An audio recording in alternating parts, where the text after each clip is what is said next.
There is a moment that almost everyone experiences, but almost nobody understands. It doesn't arrive when life is falling apart. It doesn't appear when you have already given up. It comes when you are closer than ever to becoming the person you were meant to be. And strangely, that is exactly when your own mind begins to fight against you. You suddenly feel exhausted.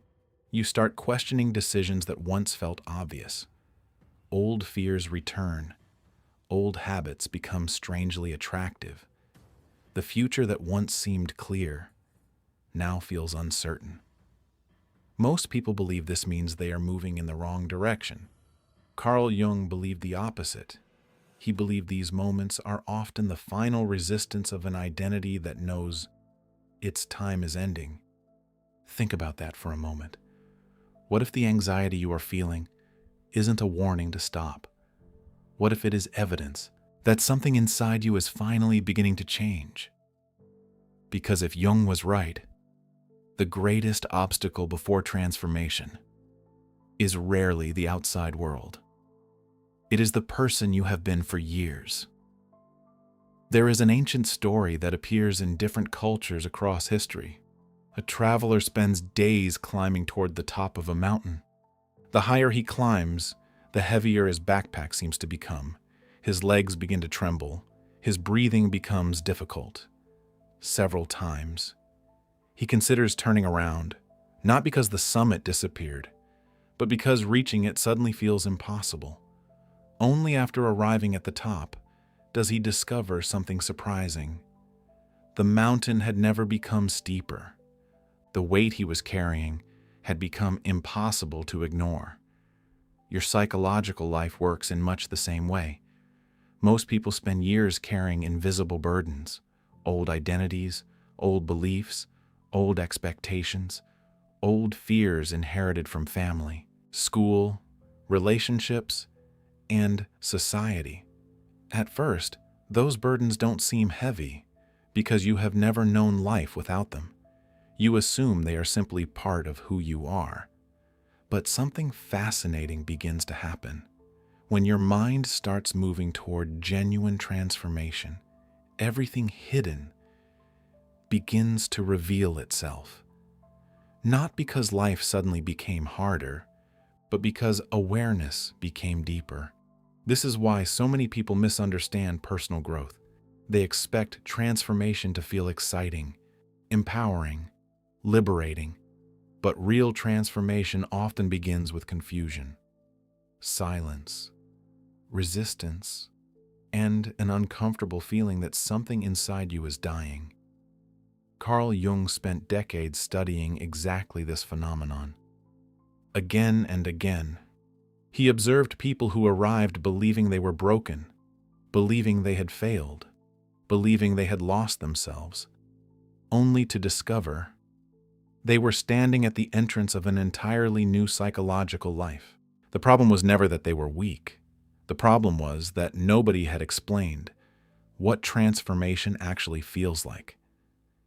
Imagine spending your entire life living inside the same house. Every room is familiar. Every sound is predictable. Even if the house is small, even if the walls are cracked, it is still home. Now imagine someone opening the front door and inviting you to leave forever. Would you feel excited? Maybe. Would you also feel afraid? Almost certainly. Because the human mind does not automatically choose what is better. It chooses what is familiar. That single truth explains countless decisions people regret later in life. Relationships they knew they should have left. Dreams they abandoned. Opportunities they ignored. Not because they lacked intelligence, not because they lacked talent, but because familiarity often feels safer than freedom. Jung understood this long before modern neuroscience began explaining why our brains resist uncertainty. He knew that every meaningful transformation demands something extremely difficult: the death of the identity that has protected you until now. And this is where almost everyone makes the same mistake. They assume discomfort means go back. Jung suggested something entirely different. Sometimes, discomfort is simply proof that you are finally walking beyond the limits of the person you used to be. And what happens next may completely change the way you understand every fear you have ever experienced. There is something even more disturbing than fear itself. It is the moment when fear begins to sound reasonable. Have you ever noticed that? The closer you get to making an important decision, the more convincing your excuses become. Maybe this isn't the right time. Maybe I'm not ready. Maybe I should wait a little longer. Maybe someone else could do this better. Those thoughts feel logical. They feel responsible. Sometimes they even feel wise. But Carl Jung asked a question very few people dare to ask. Who is speaking inside your mind when those thoughts appear? Because not every voice inside you belongs to the person you are becoming. Some voices belong to the person you have already outgrown. That changes everything. Imagine a child learning to ride a bicycle. The first time, every movement feels dangerous. The ground seems harder. The turns seem impossible. Every fall feels like proof that riding a bicycle simply wasn't meant for them. But something incredible happens after enough practice. The same road never changed. Only the person riding it did. Psychological transformation follows the same pattern. Your future is not terrifying because it is dangerous. It feels terrifying because it is unfamiliar.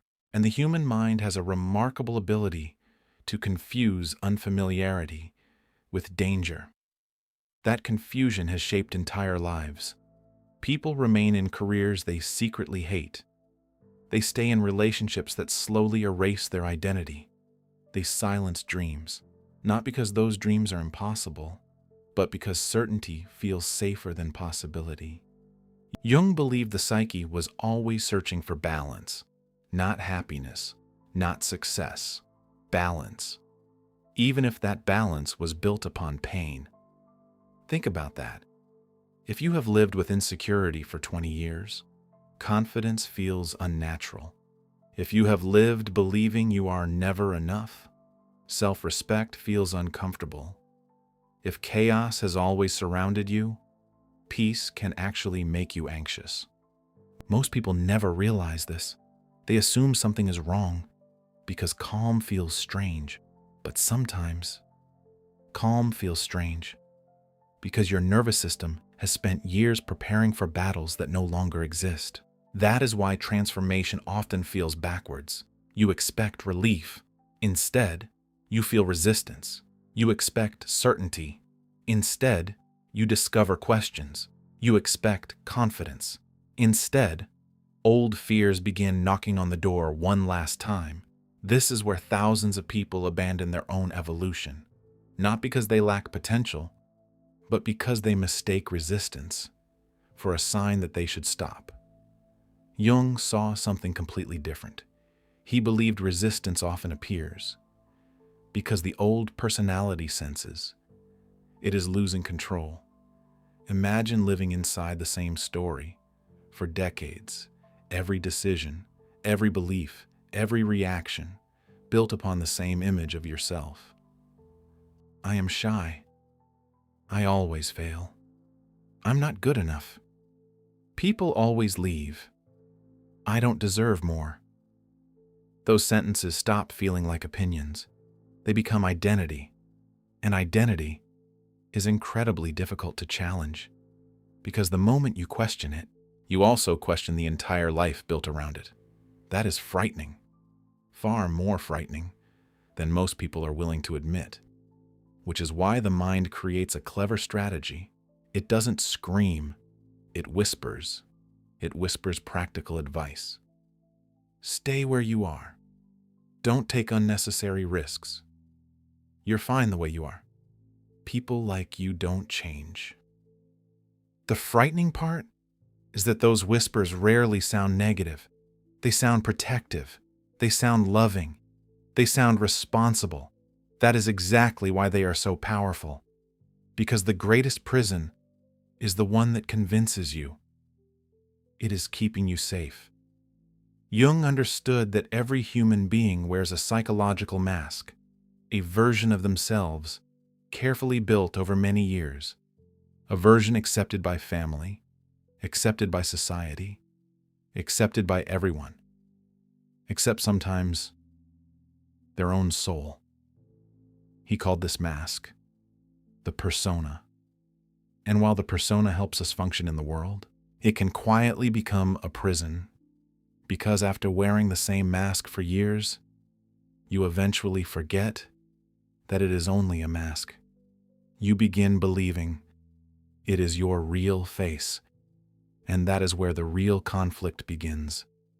Because something much deeper has been waiting patiently beneath that mask, something ancient, something powerful, something Carl Jung believed every human being must eventually face. He called it the shadow. And once you understand what the shadow truly is, you may never look at your fears the same way again. The shadow. Few ideas from Carl Jung have been misunderstood as much as this one. Most people hear the word and immediately imagine something dark, something evil, something dangerous. But Jung wasn't talking about monsters hiding inside your mind.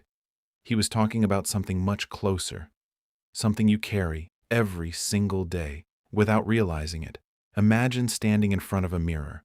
Every morning, you see the same reflection. After enough years, you stop questioning it. You simply assume that is who you are. But what if the mirror could only show part of your face? What if everything outside its frame still belonged to you, even though you could no longer see it? That is surprisingly close to what Jung meant. The shadow is not the part of you that doesn't exist.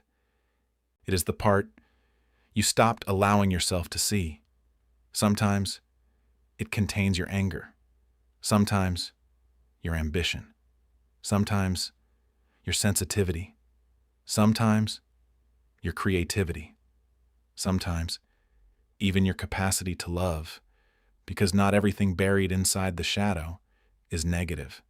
In fact, many people hide their greatest gifts there.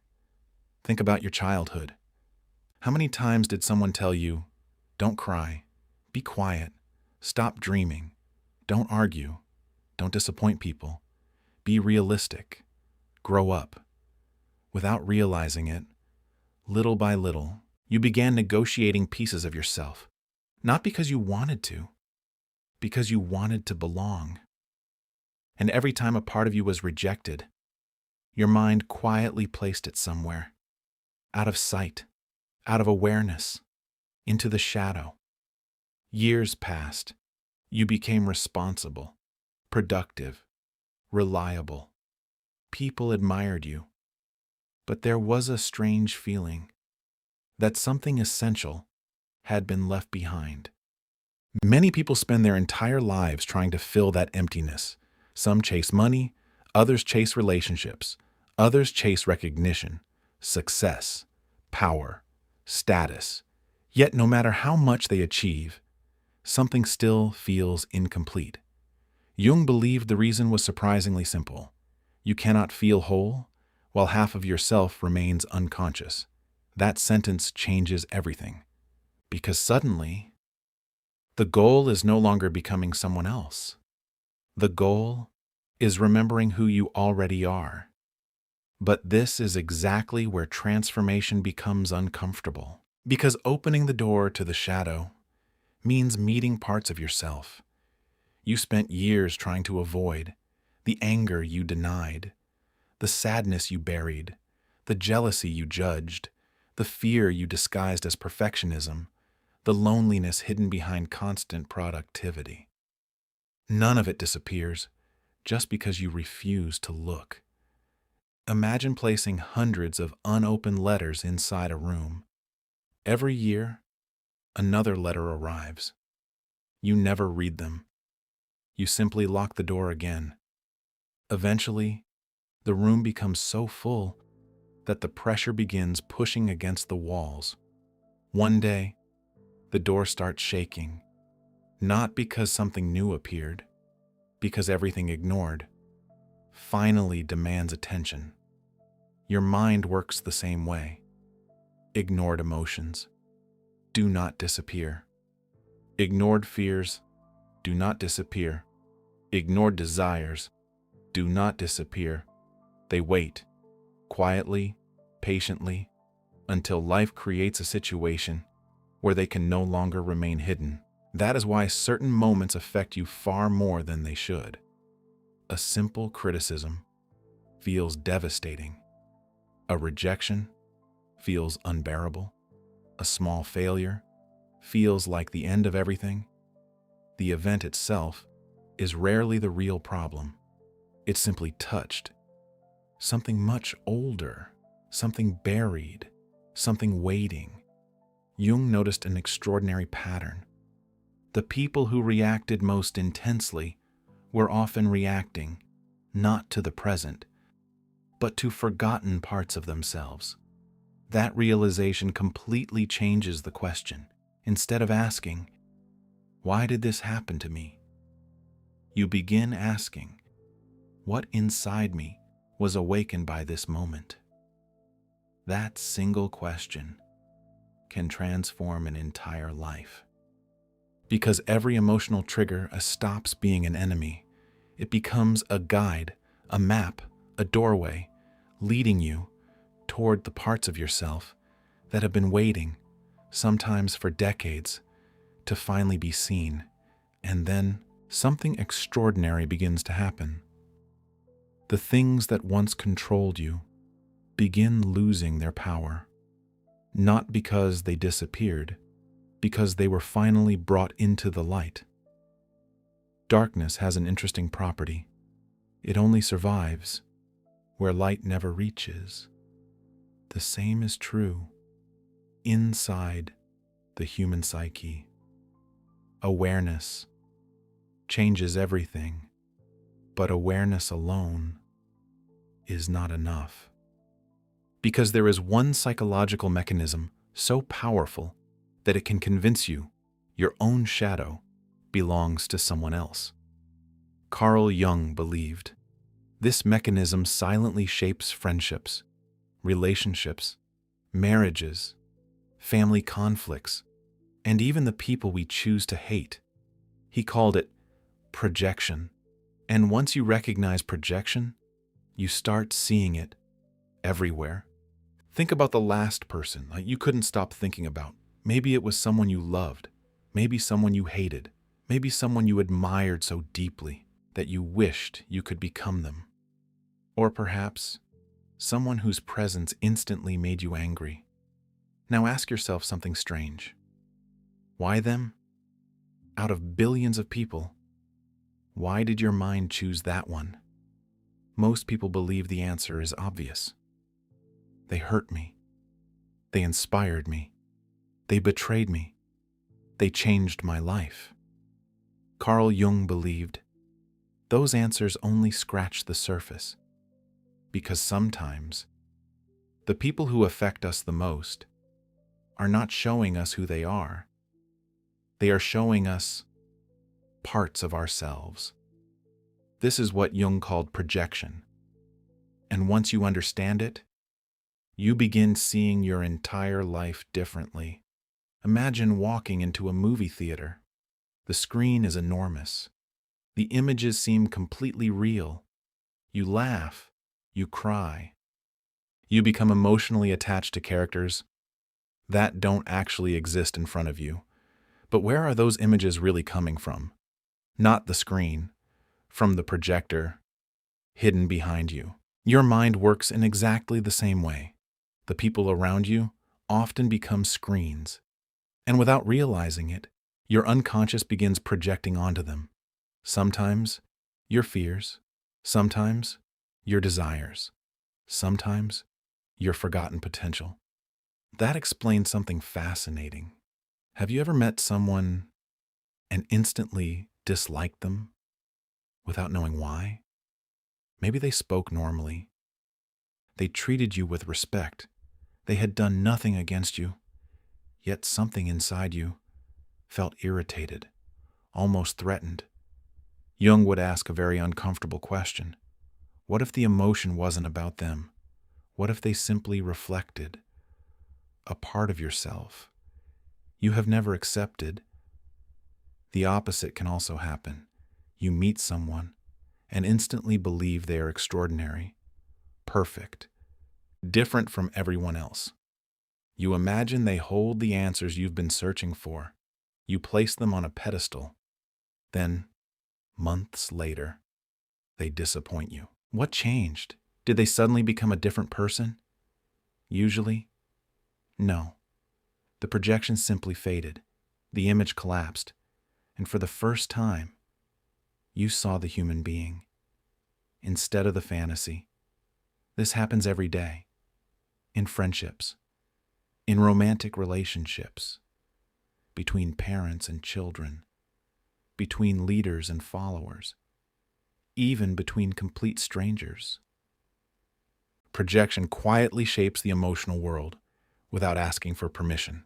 That is why some breakups feel impossible to overcome.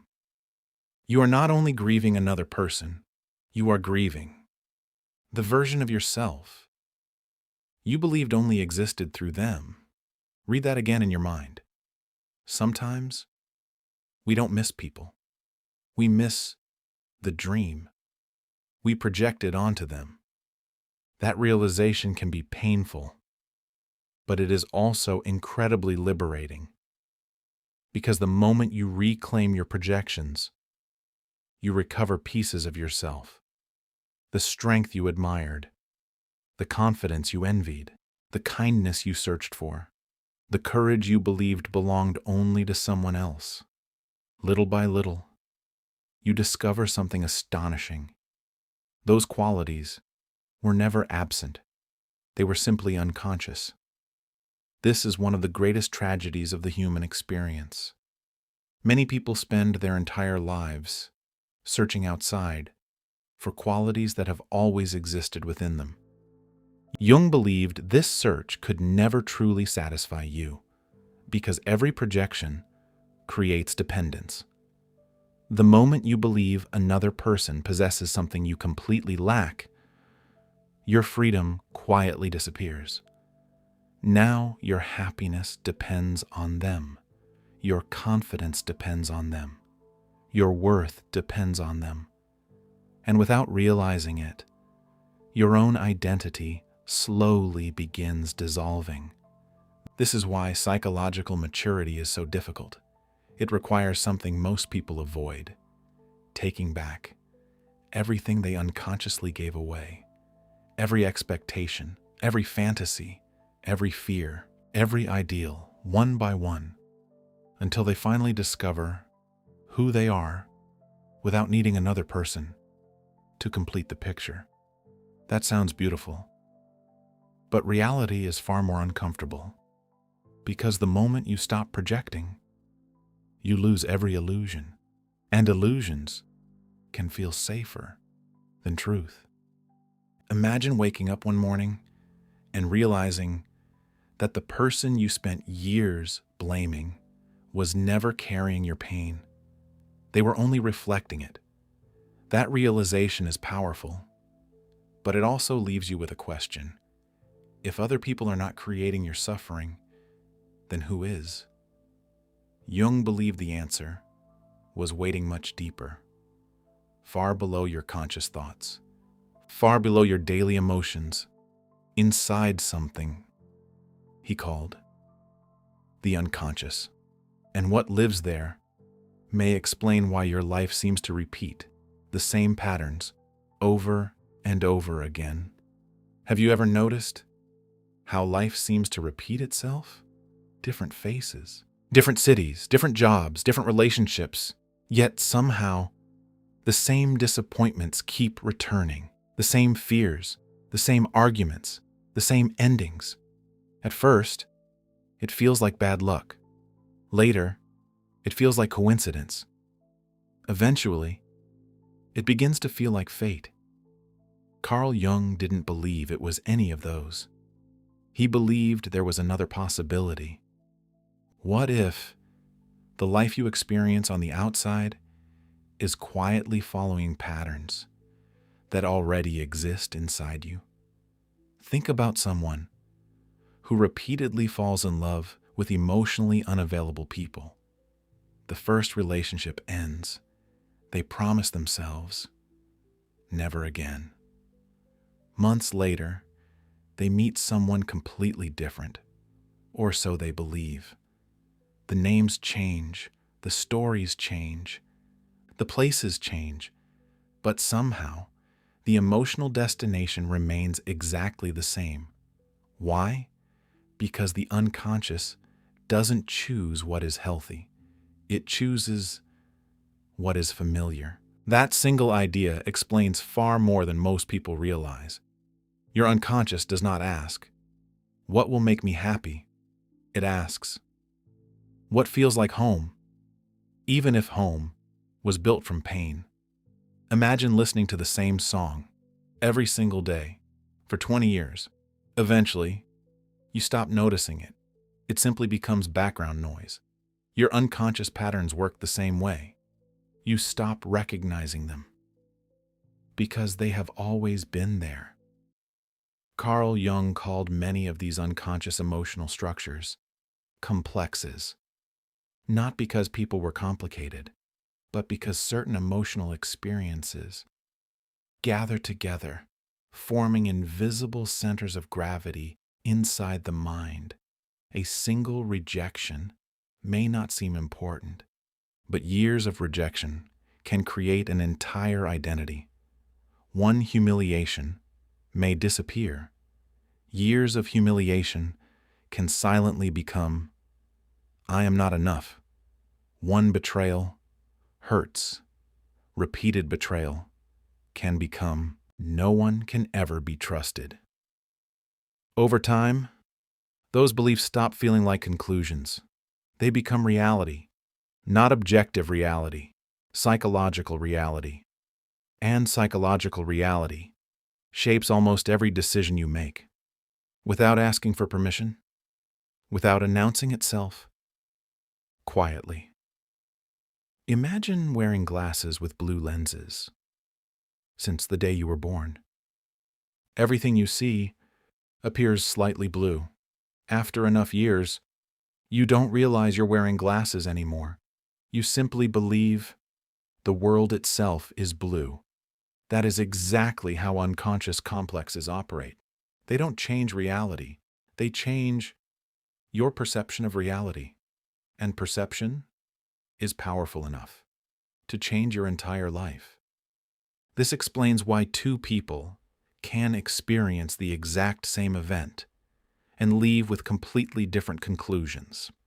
One sees opportunity, the other sees danger. One hears criticism and grows stronger.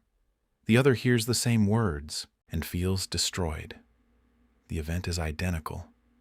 The unconscious interpretation is not. That is why healing is never about changing the world first. It begins by changing the lens through which the world is seen. This is also why transformation feels so exhausting, because you are not merely changing habits. You are changing the architecture through which your mind has interpreted reality for years, sometimes for decades. No wonder it feels difficult. No wonder resistance appears. No wonder your mind whispers, "Go back." Because from its perspective, you are not making a small adjustment. You are rebuilding the very foundation of your identity. Imagine renovating a house. Painting the walls is easy. Changing the furniture takes effort. But replacing the foundation changes everything. For a while, the house looks worse. Dust everywhere, broken walls, noise, disorder. Anyone passing by might assume something terrible happened. But the people doing the work know something different. The destruction is temporary. The foundation is being rebuilt.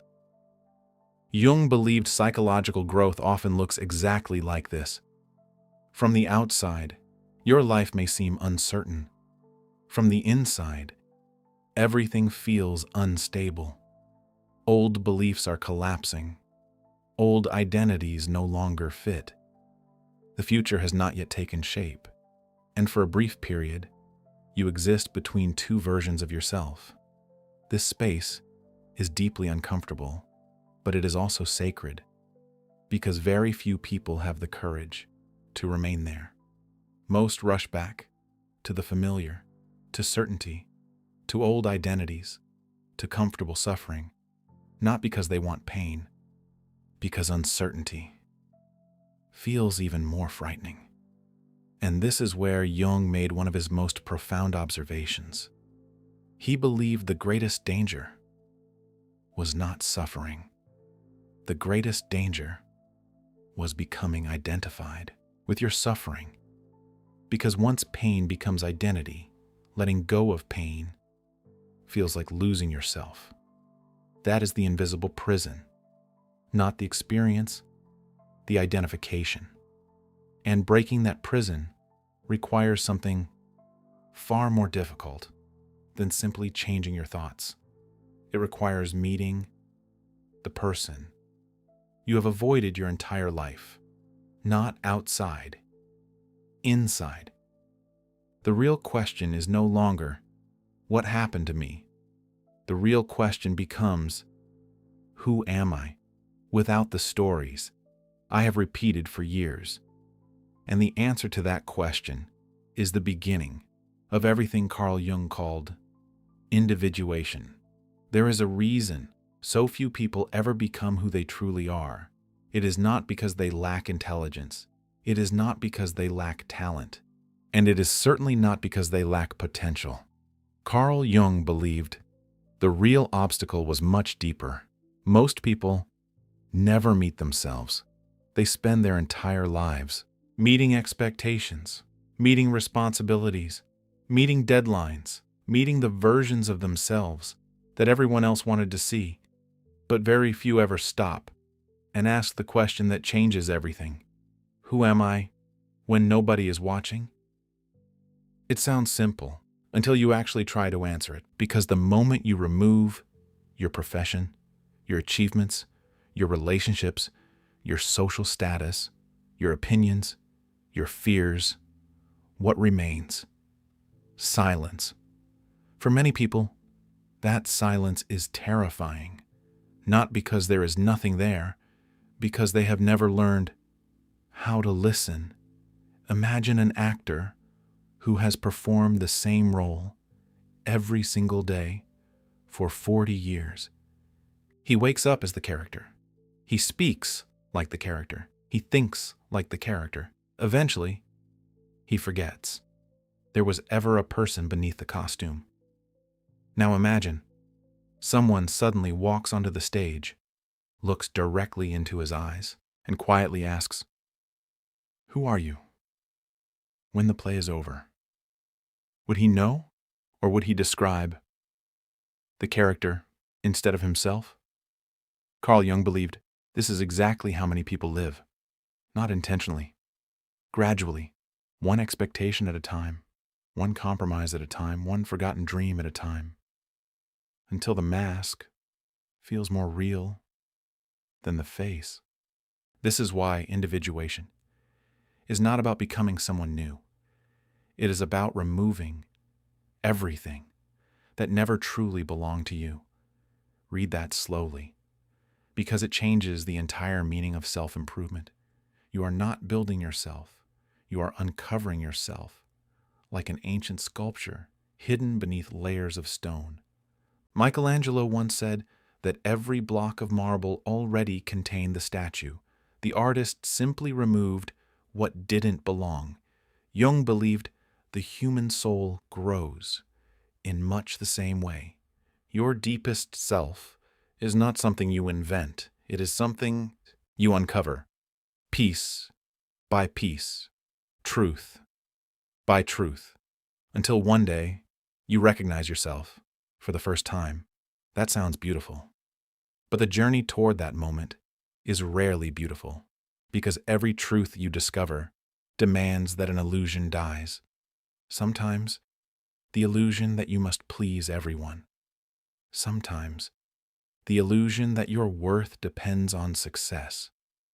Sometimes, the illusion that being needed is the same as being loved.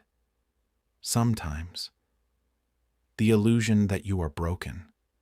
Those illusions protected you once. Perhaps they helped you survive. Perhaps they helped you belong. Perhaps they even saved your life. But survival and living are not the same thing. There comes a moment when the strategies that once protected you begin imprisoning you. The armor becomes too heavy. The mask becomes too exhausting. The performance becomes impossible to sustain. Many people mistake that exhaustion for depression. Sometimes it is something entirely different. Sometimes it is your soul refusing to continue living a life that no longer belongs to it. That is why transformation often begins, not with excitement, but with emptiness. The things that once motivated you lose their power. The approval that once mattered feels strangely meaningless. The goals you spent years chasing no longer satisfy you. You wonder, what happened to me? Nothing happened. Something awakened. There is a profound difference. The old life stops feeding you, not because it became worse, because you became different. Imagine wearing shoes made for a child. When you were young, they fit perfectly. They protected your feet. They allowed you to walk. Years later, the same shoes may become painful, not because the shoes changed, because you did. No one would blame the shoes. No one would call their feet defective. They would simply understand it is time for something larger. Yet psychologically, people do the opposite every day. They blame themselves for outgrowing lives. They were never meant to remain inside forever. Jung believed this misunderstanding creates enormous suffering because instead of honoring growth, people fight against it. They squeeze themselves back into identities they have already surpassed. They return to familiar pain simply because it feels familiar. And every time they do, a quiet voice inside them whispers, "This isn't your life anymore." Most ignore that voice, not because they cannot hear it, because hearing it would require courage, the courage to disappoint expectations, the courage to release certainty, the courage to become unfamiliar, even to yourself. And that is where the real journey finally begins. Not when life becomes easier, not when fear disappears, but when you decide that becoming yourself is more important than remaining comfortable. Because there is one final truth that Jung believed every human being must eventually face. You cannot become who you truly are while trying to remain who you have always been, and understanding that truth changes absolutely everything. Imagine, you wake up tomorrow morning, and for the first time, the fear is gone. Not because your life suddenly became perfect, not because every problem disappeared, but because you finally understand what fear was trying to protect. Would you still run, or would you finally take the next step?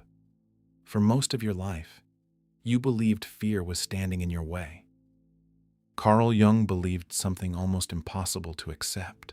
Fear may have been standing between you and the life you were meant to live. Not because fear is your enemy, because fear guards every meaningful transformation.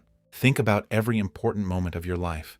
The first day at a new school, the first interview, the first time you admitted you loved someone, the first difficult goodbye, the first major decision. Every one of those moments had something in common.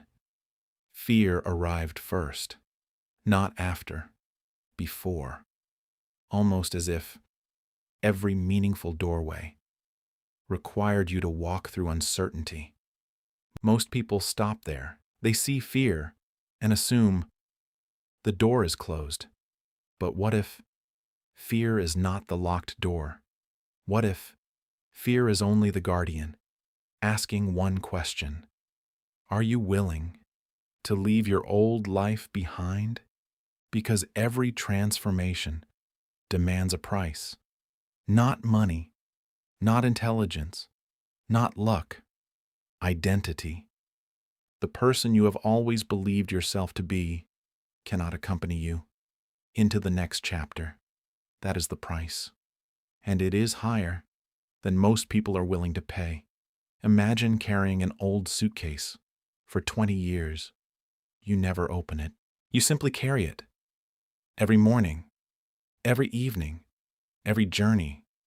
Eventually, your shoulders begin to hurt. Your back becomes tired. Your steps become slower. Someone finally asks, "Why don't you put it down?" Your answer comes immediately. "Because I've carried it for so long, it feels like part of me." Then they ask something unexpected. "Have you ever looked inside?" Silence. Because the truth is, many people never do. They carry beliefs they never questioned. They carry guilt that no longer belongs to them. They carry expectations placed there by someone else. They carry shame for simply being themselves. The weight becomes so familiar, they mistake it for their own personality. Jung believed this was one of the greatest tragedies of human life. People defend the very chains that keep them imprisoned, not because they enjoy suffering, because suffering has become familiar. Freedom has not. That is why transformation feels lonely. Not because you are abandoned, because fewer and fewer people recognize the version of you that is beginning to emerge. Some friendships begin changing. Some conversations lose meaning. Some environments no longer feel like home. At first, that can feel heartbreaking, until you realize you are not losing your place. You are discovering where you truly belong. Growth has a strange habit. Before it gives you something new, it quietly asks you to release something old, an old belief, an old identity, an old fear, an old version of yourself. Most people negotiate. Can I keep this part? Can I change without letting go? Life rarely accepts that bargain. A tree cannot grow while refusing new rings. A snake cannot continue growing inside the same skin. The sunrise never asks permission from the night. Nature has always understood what human beings struggle to accept. Everything alive must eventually become something it has never been before. So why should your soul be any different? Maybe the exhaustion you have been feeling is not a sign that you are failing. Maybe it is the exhaustion of carrying a version of yourself that no longer fits. Maybe the anxiety is not proof that you are walking the wrong path. Maybe it is the trembling that always comes before a new beginning. And maybe the life you keep asking the universe for has been waiting for one simple decision, not to become someone else, but to finally stop pretending to be someone you are not. Because the greatest transformation never happens the day your circumstances change. It happens the day your identity changes. Everything else is only the consequence. And once that happens, there is no returning to the person you used to be. Not because you cannot, because Deep inside, you finally remember who you have always been. There's one final idea Carl Jung wanted every human being to understand. Your life is not asking you to become someone else. It never was. It is asking you to become the person you have been avoiding. Think about how much energy you have spent trying to fit into places that required you to hide parts of yourself.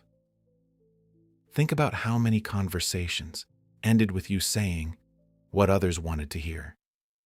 Think about how many dreams you quietly buried because someone convinced you they were unrealistic. Think about how many times you apologized for simply being different. None of those moments destroyed who you are. They only buried it a little deeper. But something extraordinary happens the moment you stop running, not from the world, from yourself, because that is the journey. Carl Jung called individuation, not the pursuit of perfection, not becoming fearless, not becoming superior, simply becoming whole. Whole enough to accept your strengths, whole enough to accept your weaknesses, whole enough to stop fighting the parts of yourself that have always needed understanding instead of punishment. Imagine looking back 10 years from now, not asking, did I become successful, but asking, did I become myself? Because one day, titles disappear, money changes, people come and go, beauty fades, approval shifts, the world keeps moving. But one question will remain. Did you live the life that truly belonged to you? Or did you spend your years performing a role written by someone else? That question cannot be answered at the end of life. It is answered every single day, every decision, every boundary, every truth you finally speak, every fear you refuse to let control you. Perhaps that is why transformation feels so frightening. Not because you are losing yourself, because for the first time, you are meeting yourself. The person beneath the expectations, the person beneath the guilt, the person beneath the endless need to prove something. That person has been waiting with extraordinary patience, waiting for you to stop looking everywhere else and finally look within. Maybe this moment, this very moment, is not an accident. Maybe there is a reason these ideas found you now. Maybe life has been whispering for much longer than you realized. Through your exhaustion, through your dissatisfaction, through the strange feeling that the life you are living no longer fits the person you are becoming. Most people silence that whisper. They distract themselves. They postpone change. They convince themselves that someday they will begin, but someday has stolen more dreams than failure ever could. The life you want is not waiting at the end of certainty. It has always been waiting on the other side of courage, not dramatic courage, quiet courage, the courage to tell the truth, the courage to let go, the courage to disappoint expectations, the courage to forgive yourself, the courage to begin again. And perhaps the greatest act of courage is simply this: to stop asking, who does the world expect me to become? And begin asking, who am I when I stop pretending? Carl Jung once suggested that the privilege of a lifetime is becoming who you truly are. Read those words again, not with your mind, but with your life. Because perhaps your greatest transformation has never been waiting for the perfect opportunity. It has been waiting for your permission. Not tomorrow, not next year, now. So if fear visits you again, do not immediately assume you are walking the wrong path. Pause, breathe, and ask yourself, could this be the old version of me trying one last time to survive? Because if the answer is yes, then perhaps you are closer than ever to becoming who you were always meant to be. Thank you for being here. And remember, the most important journey is not the one that is 7 keys you farther from yourself. It is the one that finally brings you home.